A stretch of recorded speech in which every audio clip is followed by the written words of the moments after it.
Boa noite a todos. Estamos aqui mais uma vez para fazermos o nosso estudo. E como sempre a gente já falou da outra vez, vai sempre repetir, nós estamos fazendo esse horário representando a nossa casa espírita, que é o Fé, Esperança e Caridade. O nosso estudo é da tarde, lá são 2h20 da tarde, que hoje está, em virtude da pandemia, estamos sem poder abrir a nossa casa.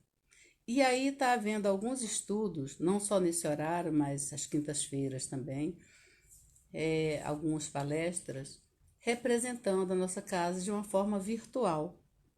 Como o sábado passado, por exemplo, foi o aniversário da nossa casa.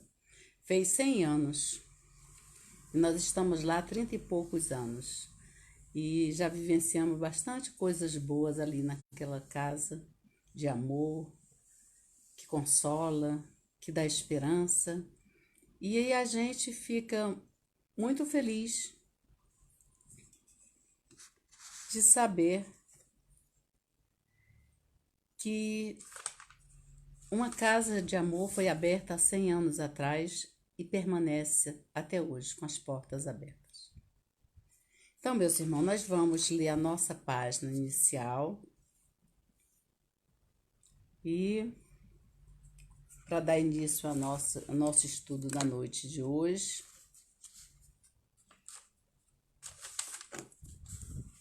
nós vamos ler Minutos de Sabedoria de Carlos Torre Pastorino. Nós abrimos aleatoriamente e a lição é 127 e é a seguinte: não julgue pequena demais sua tarefa.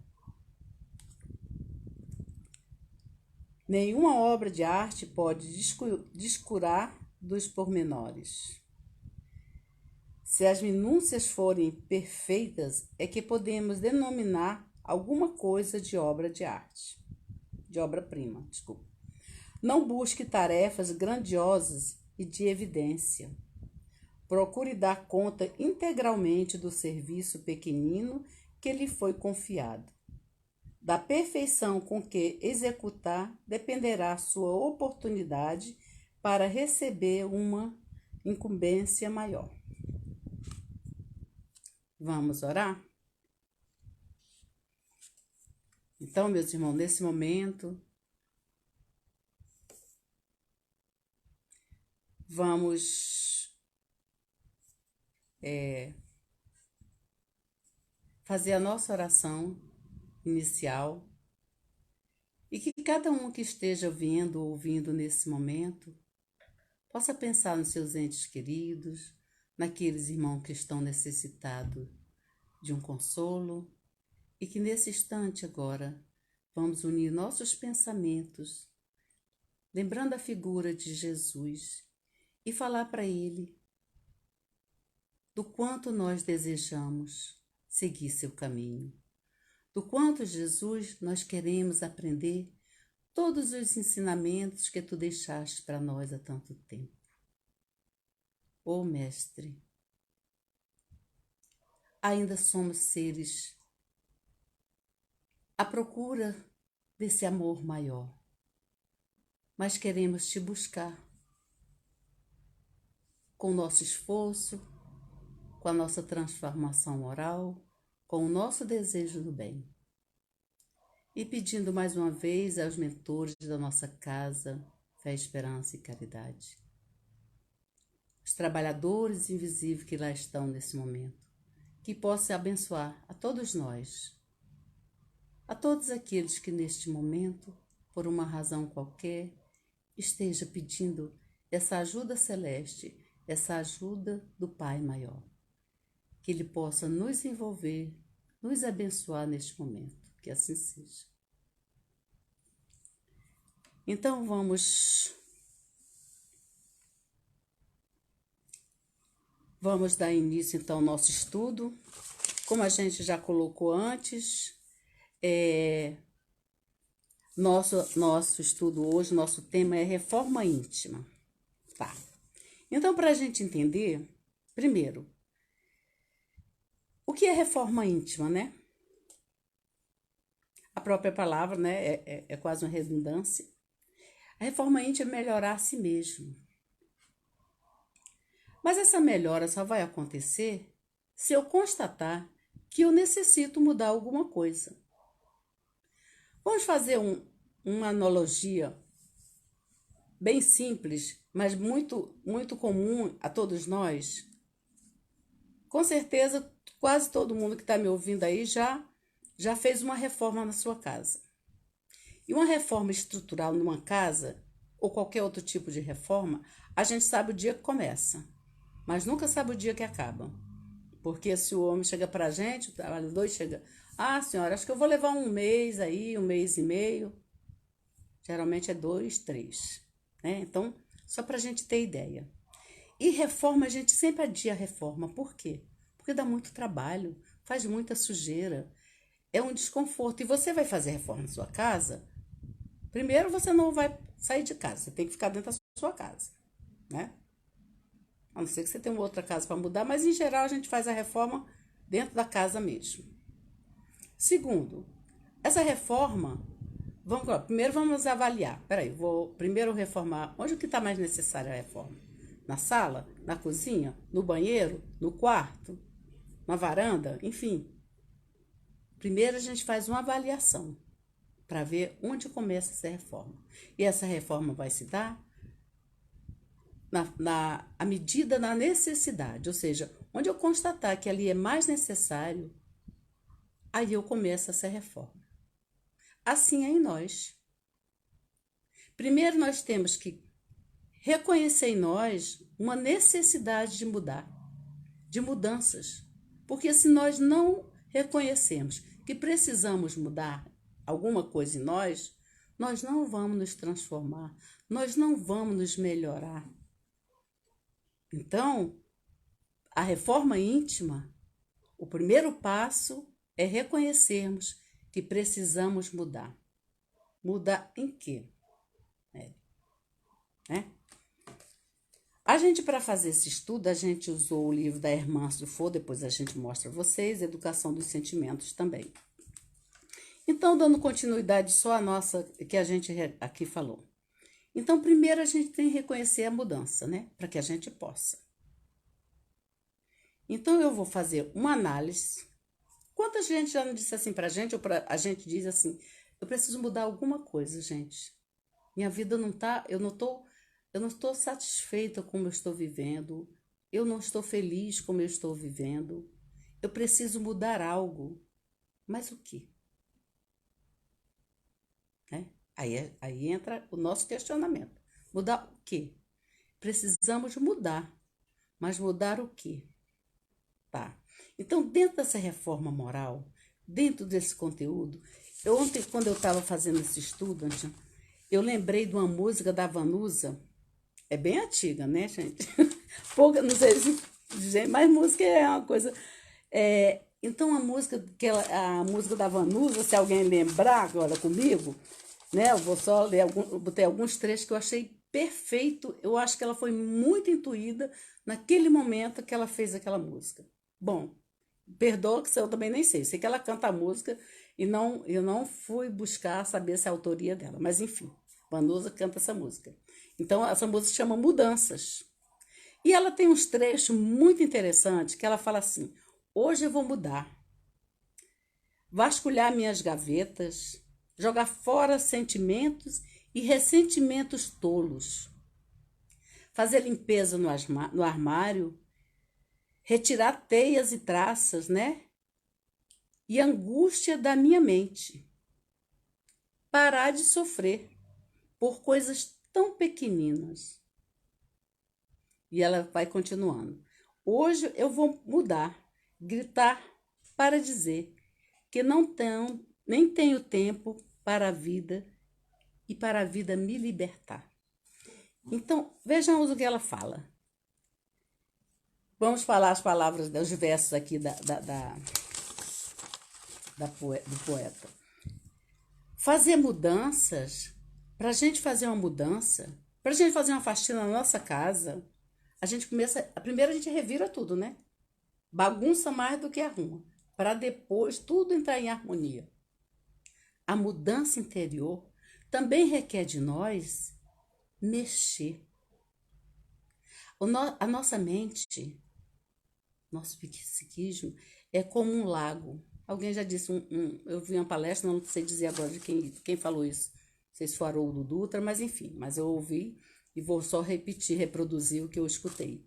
E achei aquilo super interessante, porque ela comparou a nossa mente como um lago. Então, se você chegar à beira de um lago, todo mundo já chegou, e você olhar as águas, tudo tranquilo, você até consegue se ver dentro, se refletir naquela água. Mas se você pegar algumas pedrinhas, começar a jogar água, e no fundo desse lago tiver sujeira, né? Uma água mais barrenta, à medida que você vai jogando essa pedra, que vai revirando pouca água, a água vai ficando turva e ela não vai ficar tão clara como estava. Porque você remexeu no fundo do poço, no fundo daquele lago.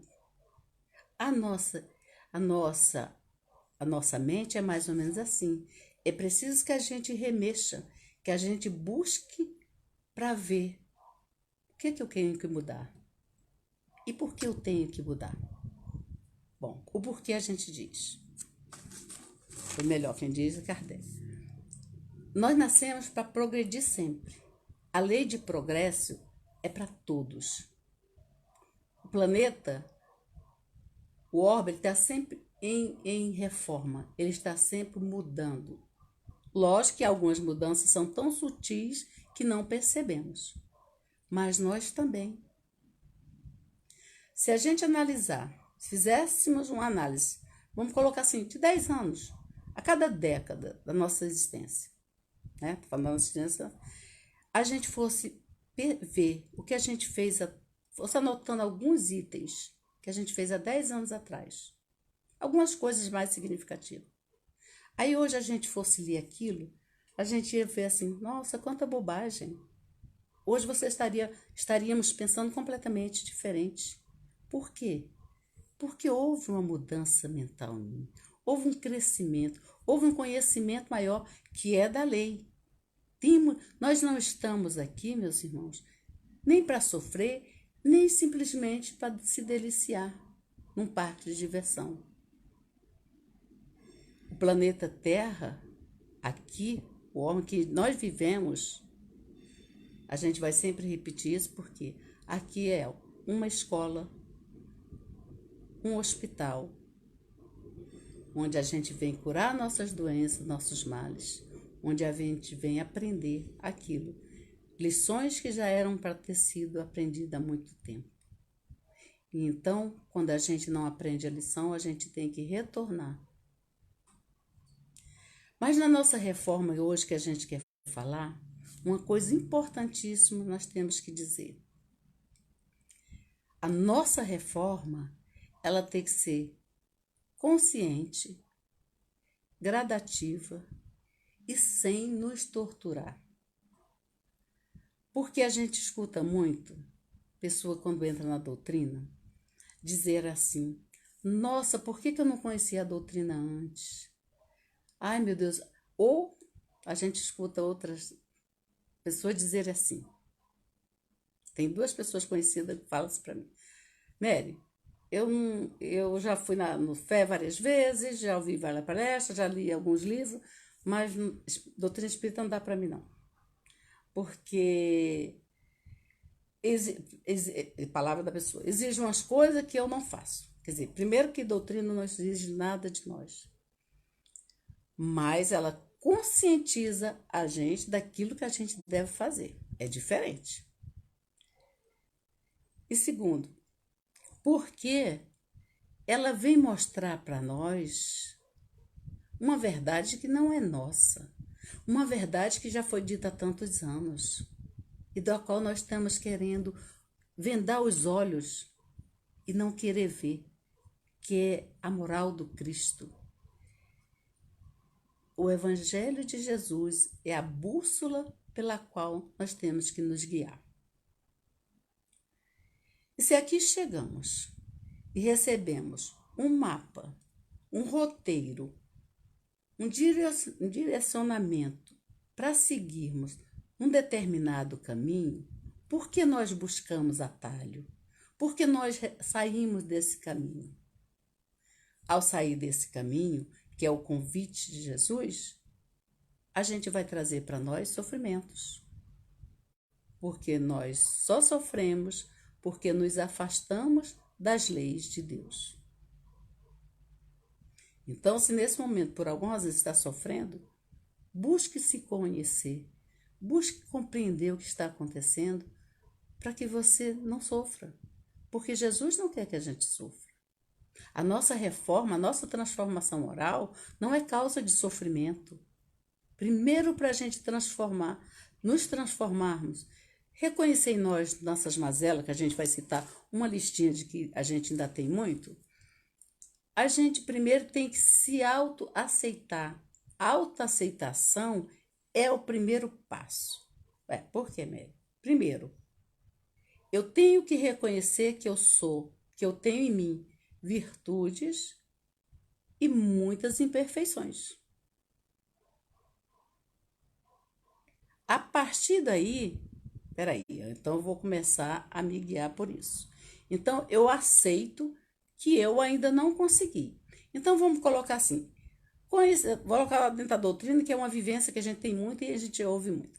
Entrou na doutrina, conheceu o evangelho, ouviu palestra, toma água fluidificada, toma passe, faz tratamento espiritual, enfim, faz tudo que uma casa espírita geralmente faz. E aí vem aquela cobrança de si mesmo.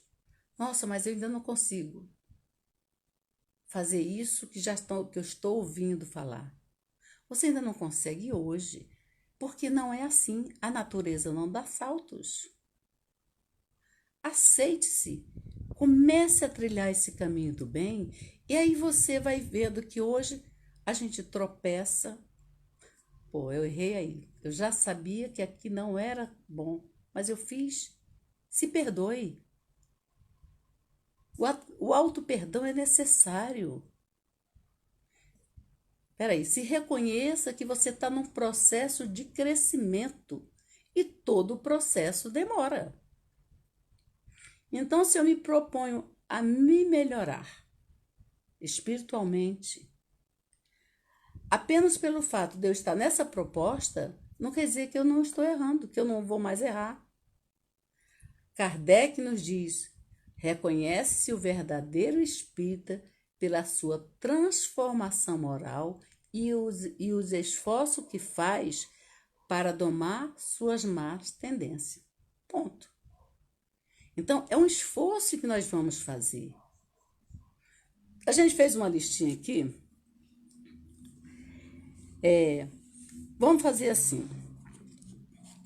Primeiro, faça uma lista para você. Não é para o outro, mas para você. E eu coloquei algumas situações, né? Que alguns vivem ou não, mas eu coloquei algumas imperfeições que a gente ainda vê muito gritante na nossa humanidade. E aí a gente generaliza, assim, numa forma geral, poucos salvos quem não faz mais isso. Mas vamos colocar, né? Vamos pensar assim. Primeiro, eu ainda sou invejosa? É para cada um pensar. Eu ainda sinto ciúme? Eu ainda sou orgulhosa? Eu sou impaciente? Eu ainda sinto raiva? Então, foram alguns itens mais comuns que a gente enumerou. Para quê? Bom, então vamos pensar de novo. Será que eu ainda sou invejosa? Será que nós ainda somos ciumentos? Vamos colocar nós, né? Será que nós ainda somos orgulhosos? Impacientes? Raivosos? Intolerantes? Preconceituosos, né, gente? O preconceito é algo tão feio, mas tão feio, que dá vergonha se alguém sentir isso. Não vamos ter preconceito de ninguém, nem contra nada. Porque não temos, nós somos todos aqui em busca da nossa melhoria. E onde eu não tropeço, o outro pode tropeçar. Mas eu posso não tropeçar no seu defeito, mas eu vou tropeçar em outro. Então, Eu vou confessar para vocês um defeito que eu tenho assim bem gritante. Não tenho vergonha de dizer, porque eu tenho. Mas não só tenho esse, não. Só vou dizer um, né, gente? Mas assim, quem se identificar comigo diz, gente, eu tenho assim, eu sou muito impaciente.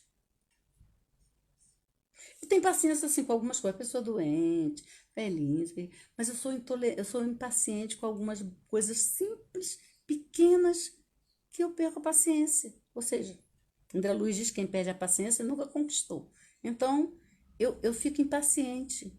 E eu, Mary, eu tenho essa consciência plena de que eu preciso me melhorar. E tô assim, batalhando, tentando, sabe assim, fazer o máximo para fazer isso. Porque a minha vida inteira, desde pequena, eu escutei minha mãe dizer: minha filha, quem não tem paciência não se salva. E naquela época eu não entendia muito. Eu dizia, mãe, então a maioria do ser humano não vai se salvar, não, porque ninguém tem paciência com ninguém. Mas essa paciência é muito além. Vamos dar um exemplo como nós somos seres impacientes. Isso é assim para muita gente, para mim pessoalmente. A gente, quando quer uma coisa, a gente ora a Deus, né? E vai lá, ora, pede a Deus aquilo. Ah, Senhor, seja o que for, para passar num concurso, para conseguir alguma coisa, para conseguir um emprego, seja o que for que a gente peça. A gente pede a Deus, mas a gente quer o quê? Alguém pode responder para mim? Tá vendo a Neide, a Raquel? A gente pede a Deus, mas não espera a resposta dele. A gente quer logo, a gente quer no nosso tempo. E o tempo não é nosso, meus irmãos. O tempo é de Deus. Hoje, mais do que nunca, está sendo provado isso. O tempo é de Deus. Por quê? Olha hoje, alguém, vou falar, algum sanitarista, algum pesquisador de doenças, infectologista, seja qual for a autoridade que tivermos nesse momento, sabe exatamente quando essa pandemia vai acabar no mundo? Não. Não. Sabemos que estamos na busca de achar remédio, de achar vacina, enfim. Nós temos a certeza que ela vai acabar. Isso nós temos. Quando, aí muda muito. Quando não sabemos, aí é o tempo de Deus. E é para essa fonte divina que nós temos que direcionar o nosso pensamento, a nossa vontade, porque vivemos tão sequiosos, tão sedentos de amor, tão sedentos de compaixão. E por quê? Se nós temos a fonte, e a fonte é Deus. Por que não sabemos ir na fonte buscar aquilo que estamos tão necessitados? É necessário, para que a nossa transformação interior aconteça, essa busca de Deus, trazer Deus para dentro de nós, porque Ele está aqui dentro de nós. Deus nos ama, independente das nossas imperfeições. Tanto nos ama que nos fez. Então, um pai, por pior que o filho tenha defeito, ele não deixa de amá-lo. Um pai terreno. O nosso pai maior, muito mais. Então, por que nós temos tantos receios na vida? Porque nós, então, meus irmãos, falta alguma coisa em nós, falta alguma coisa na humanidade. É humildade? Não sei. É saber que esse pai sabe tudo o que acontece e nada do que está acontecendo está alheio à sua vontade ou aos seus olhos. Porque parece que tudo no mundo está um caos e nada vai se ajustar. Mas nada está despercebido ao Pai maior. Isso é uma certeza. A gente fala, nós temos, a gente vai deixar para o final falar isso, uma coisa importante que se chama disciplina. Quando a gente cria uma disciplina de rotina, de trabalho, coisa comum, estou falando de coisa comum, na nossa vida, a gente acha mais tempo para fazer mais coisas, já perceberam?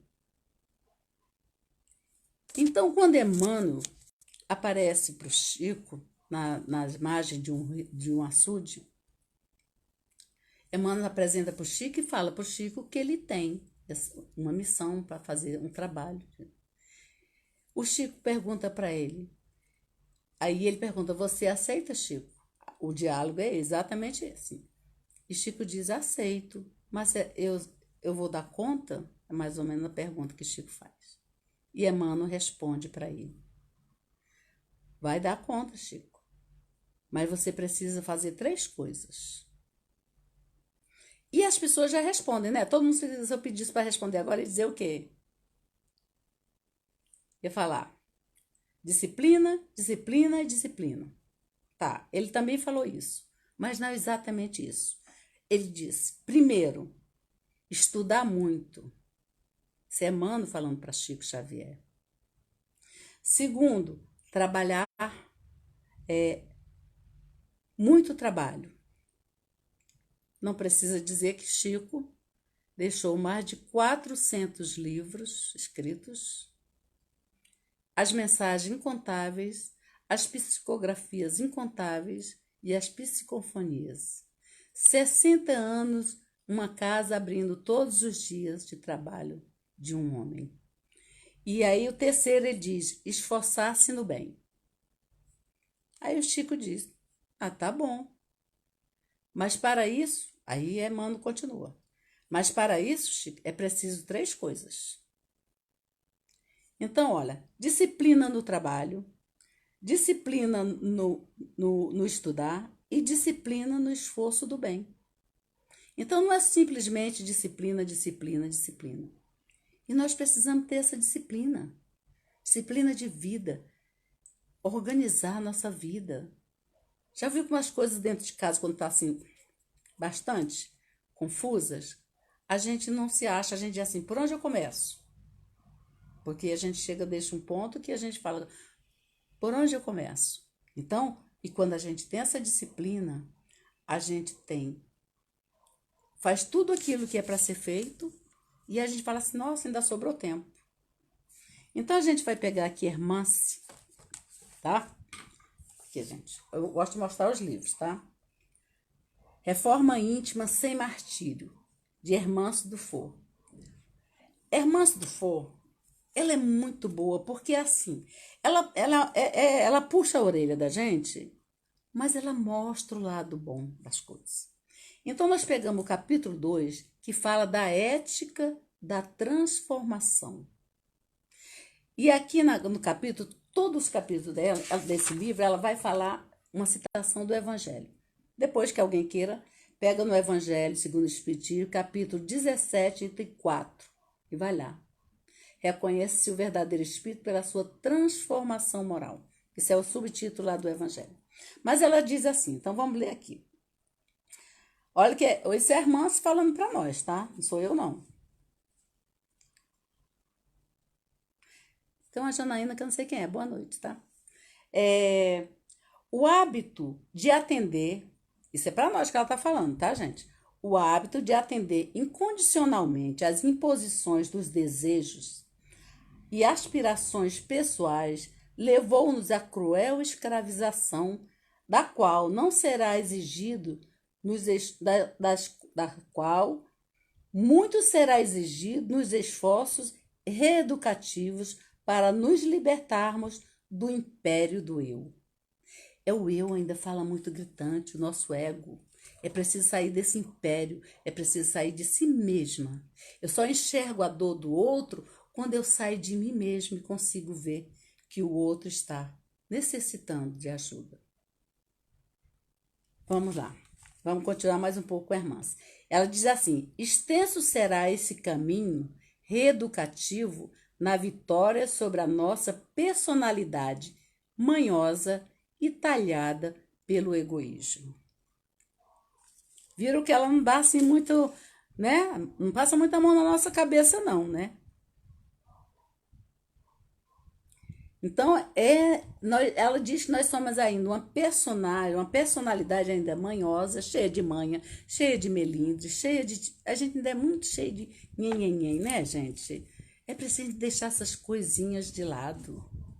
Nossa, eu quero antes de desencarnar, ainda quero ficar bastante tempo aqui para ver se eu largo isso, né? Porque quero levar isso para lá, não. Mas enfim, vamos lá aqui mais um pouco, ó. O meio prático, olha o que ela fala. O meio prático e eficaz de consegui-lo, conforme ensina os bons espíritos da codificação, é o conhecimento de si mesmo. Então, gente, a gente vai rodar, falar de qualquer assunto e vai sempre esbarrar nesse autoconhecimento. Senão a gente não se melhora. E ela diz aqui a mais, tá?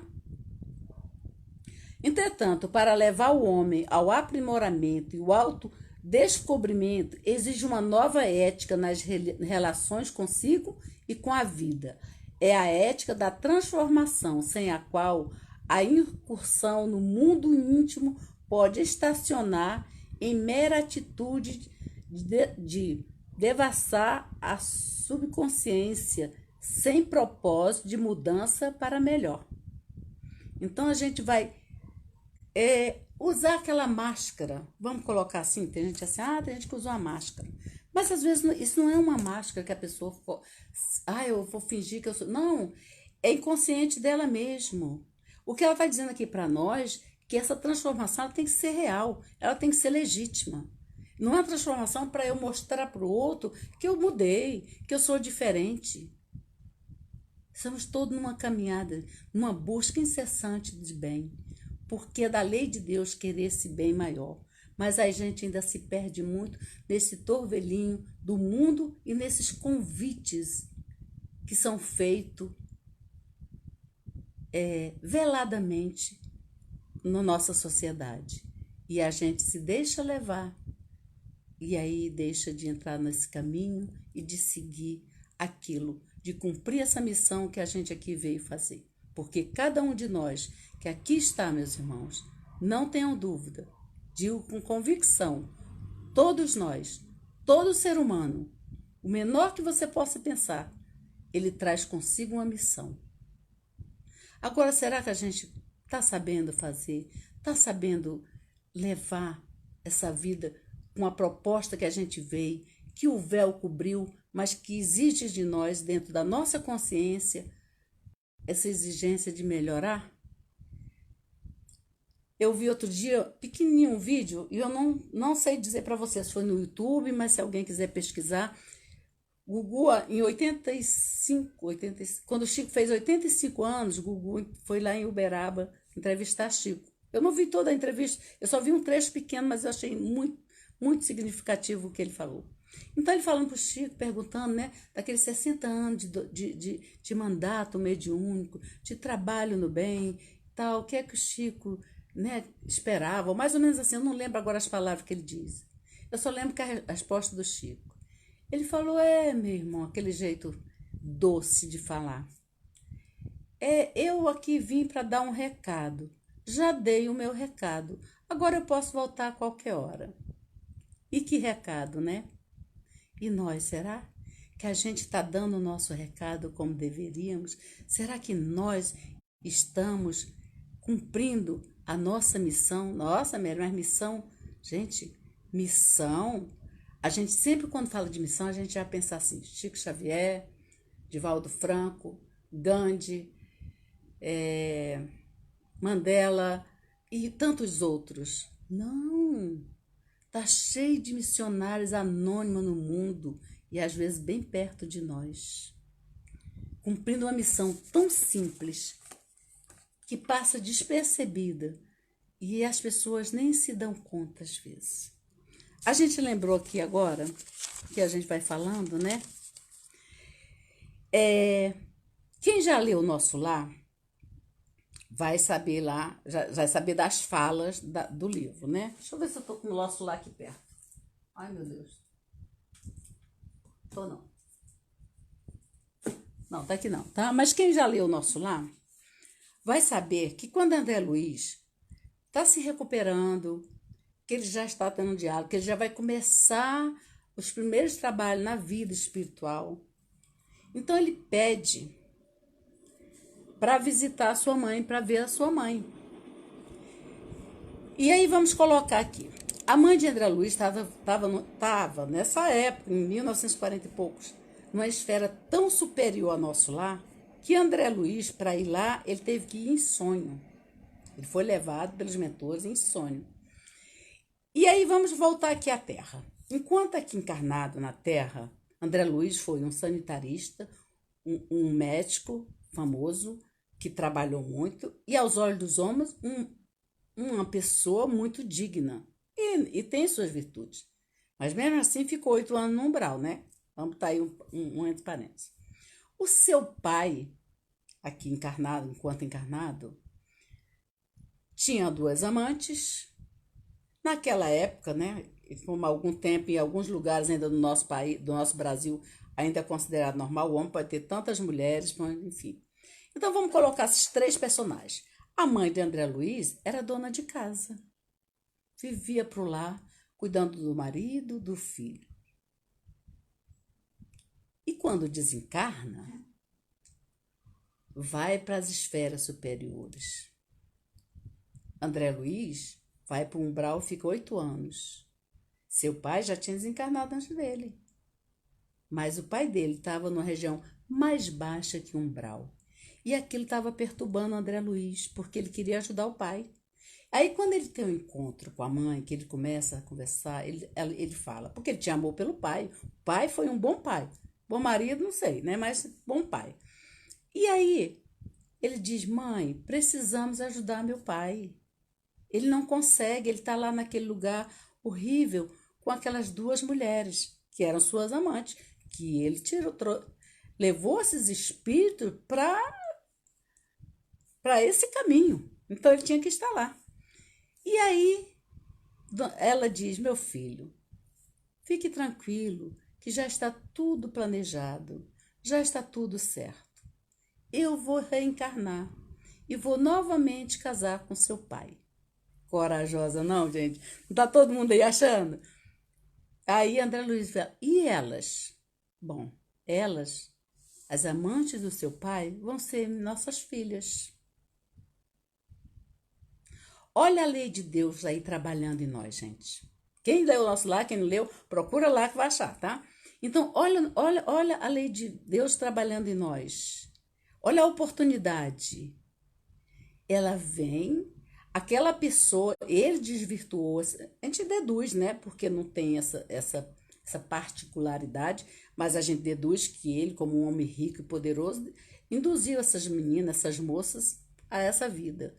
E aí ele agora tem que reencarnar para reeducá-las e colocá-las no caminho do bem. Olha como é que Deus age conosco,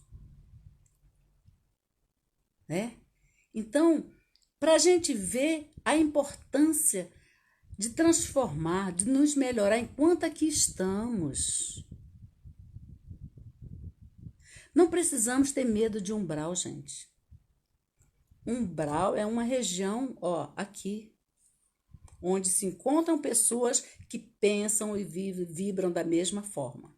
Primeiro, não tem que ter medo. Por quê? Eu vou dizer, né, gente? Eu não tenho medo de umbral. E não é porque eu sou espírita, não. Eu sou espírita assim, ó, nem me preocupo. Sei que estou lá ainda bem. Vou ficar no umbral? Vou, com certeza. Agora, o tempo que a gente vai ficar lá, é nós que vamos determinar. Por quê, Mary? Primeiro, nós já temos um mecanismo que em qualquer situação da vida, seja encarnada ou desencarnada, a gente tem recursos para pedir a Deus ajuda. Só que a gente esquece. E se chama prece. Então, em qualquer lugar que estejamos, façamos a nossa prece. Não vamos nos preocupar se a gente vai para tal lugar, não. Vamos nos preocupar no que estamos fazendo agora. Na doutrina espírita, a gente aprende que a gente não sabe o nosso passado, mas a gente pode saber o nosso futuro. Por quê? Dependendo da condição, da forma que eu vivo hoje. A forma que eu vivo hoje vai me determinar o meu futuro, seja aqui mesmo presente ou seja desencarnada, tá? Então a gente lembra aqui uma história do Chico, quando o Chico começou, sofreu muitas calúnias, muitas coisas, e um dia chegou um companheiro para ele: Chico, você precisa se defender, estão falando muitas calúnias a seu respeito. Gente, nós estamos chegando no finalzinho, né, já? Estão falando muita calúnia a seu respeito. E o Chico, naquela tranquilidade que todo espírito superior tem, e que um dia a gente vai ter também, né? Não vamos ficar desesperados. Chico pega de um lápis e escreve. Gente, eu acho essa passagem assim tão linda, tão maravilhosa. Aí ele escreve e ele diz assim, em vez dele responder, não, ele só pega o lápis e começa a escrever. E escreve assim: no mundo, a forma para encontrar a felicidade com esplendor é uma gota de verdade dentro de um litro de amor. Vou repetir para vocês. No mundo, para encontrar a fórmula para encontrar a felicidade com esplendor é uma gota de verdade. Olha como a gente precisa de pouca verdade. Dentro de um litro de amor. Essa poesia é da Maria João de Deus, sua mãe. Que maravilha, né, gente? Que coisa bonita. Como é importante a gente ter esses conhecimentos e ter como modelo espírito dessa natureza. A gente vai aqui terminar, concluir nosso estudo, porque já estamos chegando no finalzinho. A gente pega esse livro que se chama Educação dos Sentimentos. É de Sazon de Camargo. É fantástico esse livro, gente. E a gente pegou aqui Educação Moral. E ele diz assim: a palavra moral tem deixa eu ver assim, eu vou ligar só o moral. É, portanto, a parte filosófica que trata dos costumes ou dos deveres dos homens para consigo mesmo e para com seus semelhantes. Isso se chama educação moral. Porque educação moral é diferente da educação de instrução que nós temos hoje, né? E ele diz assim: na visão espírita, a moral consubstancia-se na resposta da questão 629 de O Livro dos Espíritos. A moral é a regra de bem proceder, isto é, de distinguir o bem do mal. Isso é Sazon falando pra gente. E ele vai mais aqui, educando dos sentimentos. Ele diz assim, ó: uma simples observação de nós mesmos e da sociedade mostrará que as criaturas estão carentes de paz, de afetividade, de autoestima, de respeito mútuo e de bondade e das demais virtudes que esperam o momento adequado para serem desenvolvidas. E a gente vai finalizar só aqui. Que ele vai lembrar assim, e vai lembrar mais, levará para o que. E aí, nós estamos necessitados de tudo isso, gente. Nós somos muito carentes de amor, de afeto. Nós nos preocupamos, querendo tanto que não sei quem lá ame a gente, quando nós temos um ser luminar, um ser maravilhoso que é Jesus, que nos ama tanto. Aí ele diz assim, e o que é que pode? E é como pudéssemos optar em dois caminhos.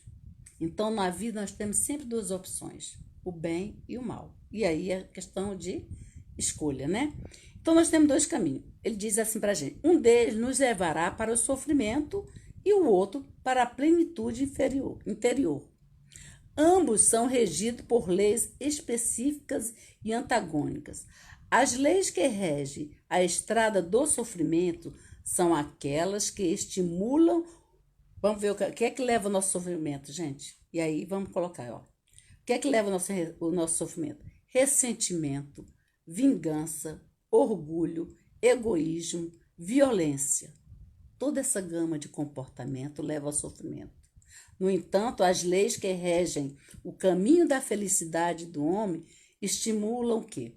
O perdão, a indulgência, a caridade, a compaixão, a bondade e todas as virtudes que elevam o ser humano à condição de espírito sublimado, que um dia todos nós seremos.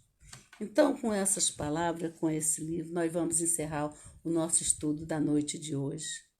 Agradecendo a todo o carinho, a participação. E segunda-feira estaremos mais uma vez aqui. E segunda-feira a gente vai falar, sabe de quê? Necessidade do perdão. Bom para a gente pensar, né? Então a gente agradece a presença de todos. Vamos encerrar nosso estudo com uma prece, pedindo por todos aqueles que nesse momento estejam conectados conosco, que sejam beneficiados, que recebam do mais alto todo o bem que nesse instante tanto necessitamos, principalmente para todo o nosso planeta. Que Jesus possa nos envolver, nos abençoar, nos dar a força e coragem para a nossa transformação moral, para que a gente siga esse caminho de amor, porque ele disse um dia: eu sou o caminho, a verdade e a vida. Que Jesus nos abençoe, nos fortaleça, hoje, agora e sempre. Que assim seja. Muita paz para todos, uma boa noite. Muito obrigada pela presença. Fiquem com Deus.